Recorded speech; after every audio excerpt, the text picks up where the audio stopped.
praise is not just as a review of the past, but it's also a rehearsal of the future.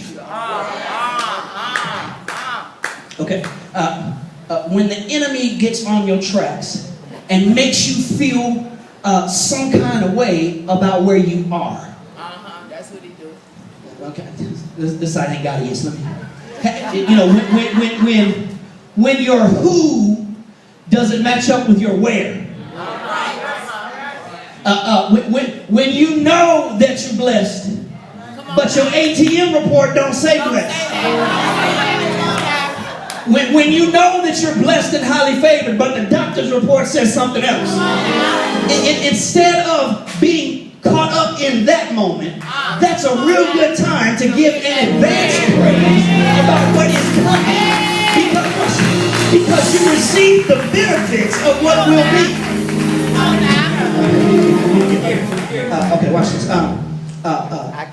As the disciples in the moment began to praise about the not yet, it said something about their faith. An advanced praise requires the ability to look past where you are and to see what the promises of God have been on your life.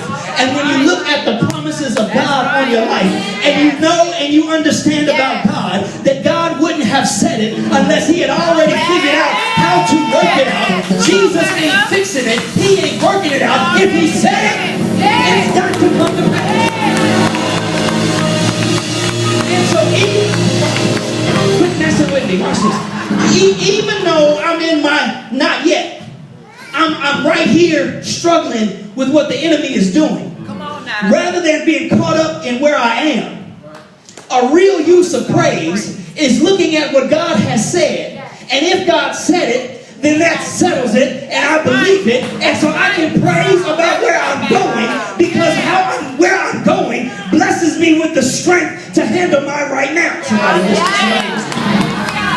And sometimes when you don't like where you are, the best thing to do is begin to praise God with a faith that says, I know that this is only temporary. God, I praise you that you wouldn't have said it unless you had figured out a way to get to where I'm going. God, I thank you. An advanced praise requires faith, but it also requires forward-looking. I'm talking to somebody in here that you spent too much time in your week this week looking at where you are and trying to put out fires.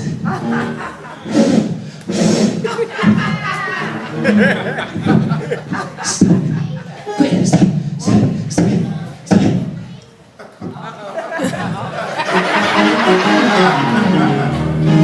Have you ever tried to put it out and still keep on going? Watch this. Part of my problem is that I get too caught up in where I am that I forget that where I am is not where I'll always be.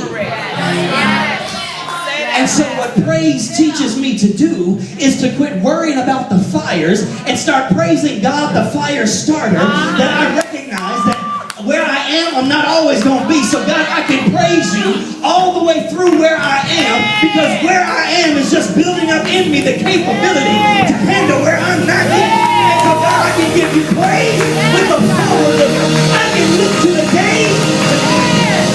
Psalm 1:6 says, he that began a good work in you shall perform it until the day of Jesus Christ. It don't mean it's going to happen in the day of Christ. It's going to mean it's happening until you get to it. Somebody ought to praise God for where you're going. You ought to praise Him just despite the devil. You ought to have a praise in you just because where you are is temporary. Thank you, Jesus. Thank you. Now I'm not away from it. Thank you for the faith of the people. You're not done with me yet. Thank you.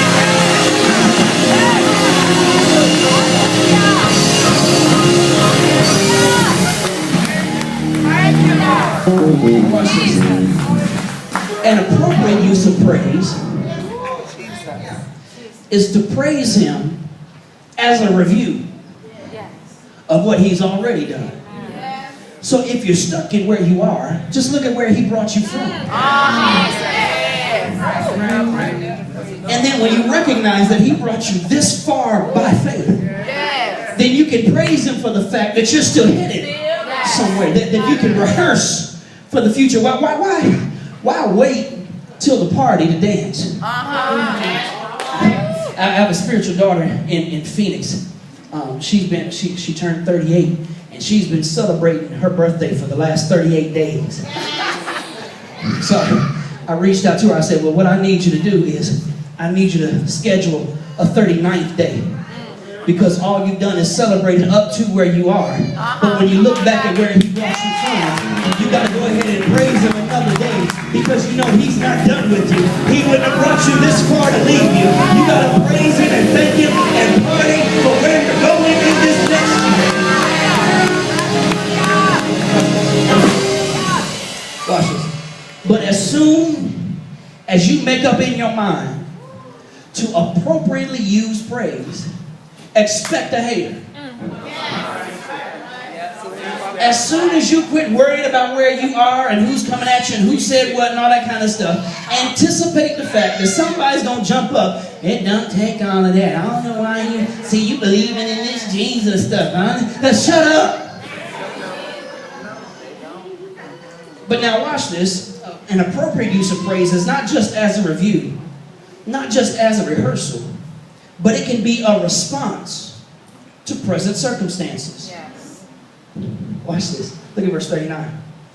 And some of the Pharisees called to him from the crowd. I see something. Y'all missed it. Remember, the disciples are the one praising. Some haters are standing off on the sidelines, not participating at all, but there just to see what's going on. You know, looky-loos, nosy folk. Jesus, why don't you rebuke your disciples? But watch what Jesus says. He says, now, I tell you that if these jokers here stop praising, if they get silent, the stone